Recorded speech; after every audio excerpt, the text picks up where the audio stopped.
Hello friends, आज हम आप सभी के बीच में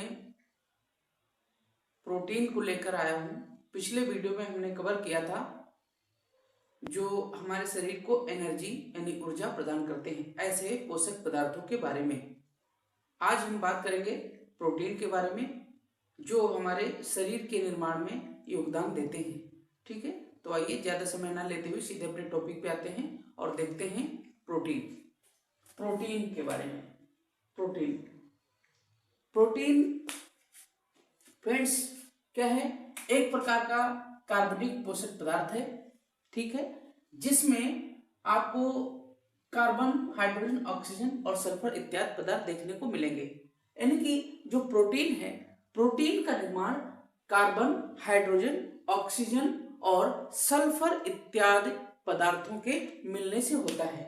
ठीक है, अब बात करेंगे कि जो हमारे शरीर का 15% भाग है ये प्रोटीनों से मिलकर बना होता है।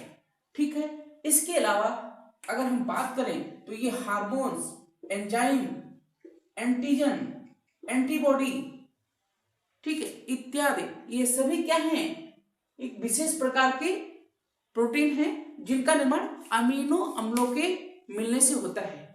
ठीक है, अब देखिए हार्मोन्स की बात की जाए तो ये क्या है? ये रासायनिक संदेश वाहक होते हैं। ठीक है, इसके बाद अगर एंजाइम की बात की जाए तो ये जैव रासायनिक उत्प्रेरक होते हैं। एंजाइम्स क्या करते हैं? किसी अभिक्रिया में भाग लेते हैं और उसमें उत्प्रेरक का कार्य करते हैं। अब इसके बाद एंटीजन की बात करें तो ये भी एक रासायनिक पदार्थ है। ठीक है, और एंटीबॉडी ये भी एक रासायनिक पदार्थ है। ठीक है, तो इन सभी का जो निर्माण होता है ये एक विशेष प्रकार के प्रोटीन है जिनका निर्माण अमीनो अम्लों के मिलने से होता है।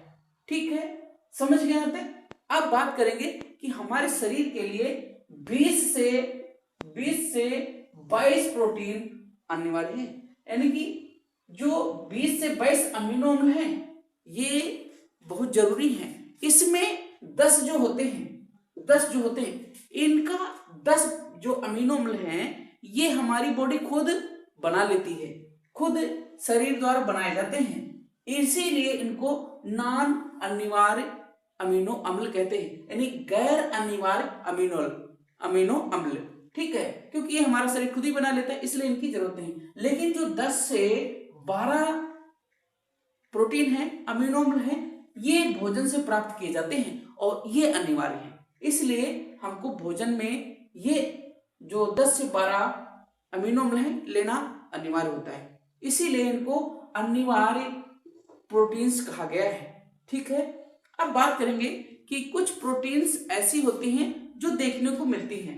देखिए, एक तो आपने देखा होगा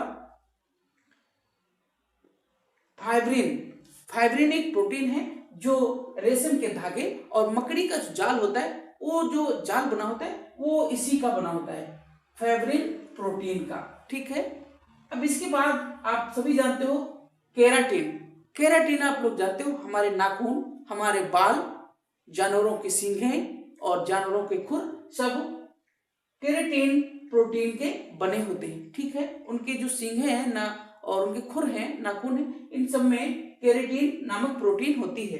अब बात करेंगे एक और प्रोटीन होती है इलास्टिन। फ्रेंड्स, ये रक्त नलिकाओं के निर्माण में भाग लेते हैं। ठीक, ये भी एक प्रकार के प्रोटीन है। इसके अलावा हम बात करेंगे ग्लोब्यूलिन। ठीक है, ये प्रोटीन अंडे का जो सफेद भाग होता है उसमें पाया जाता है। ठीक है, इसके अलावा एक और बात करेंगे कैसीन की। कैसीन एक प्रकार की प्रोटीन है जो कि मिल्क में पाई जाती है, दूध में पाई जाती है। अब बात करेंगे प्रोलामिन की। प्रोलामिन एक प्रकार की प्रोटीन है जो अक्सर दालों में पाई जाती है। ठीक है, इसके अलावा एक प्रोटीन यहाँ और देखने को मिलती है ग्लूटीन जो अनाजों, जो अंकुरित अनाज हैं उनमें पाई जाती है। अंकुरित गेहूं हो गया, अंकुरित चना हो गया, इन सभी में जो प्रोटीन पाई जाती है वो ग्लूटीन पाई जाती है। इसके अलावा भी प्रोथाम्बिन प्रोटीन होती है जो ब्लड को यानी रक्त के थक्का जमने में योगदान देती है। ठीक है, इसके अलावा एक हिस्टामिन होती है। ठीक है, हिस्टामिन प्रोटीन होती है जो गुणसूत्रों के निर्माण में भाग लेती है। तो ये सब क्या है? अनिवार्य प्रोटीन है और प्रोटीन ही हमारे शरीर के निर्माण में भाग लेते हैं। ठीक है, तो ये प्रोटीन के ऊपर कुछ इंपॉर्टेंट टॉपिक था जो आपके बीच में पेश किया हूँ। आशा करता हूँ कि आपको अच्छा लगेगा और यहाँ से आपको 1-2 क्वेश्चन देखने को मिलेंगे। ठीक है बच्चों, और मिलते हैं नेक्स्ट वीडियो में। ठीक है, तब तक के लिए जय हिंद। वीडियो यदि अच्छा लगता है तो लाइक जरूर करिए, चैनल को अभी तक सब्सक्राइब नहीं किया है तो कर लीजिए। ठीक है, साइड में बनी घंटी को भी दबा दीजिए। मिलते हैं नेक्स्ट वीडियो, तब तक के लिए जय हिंद।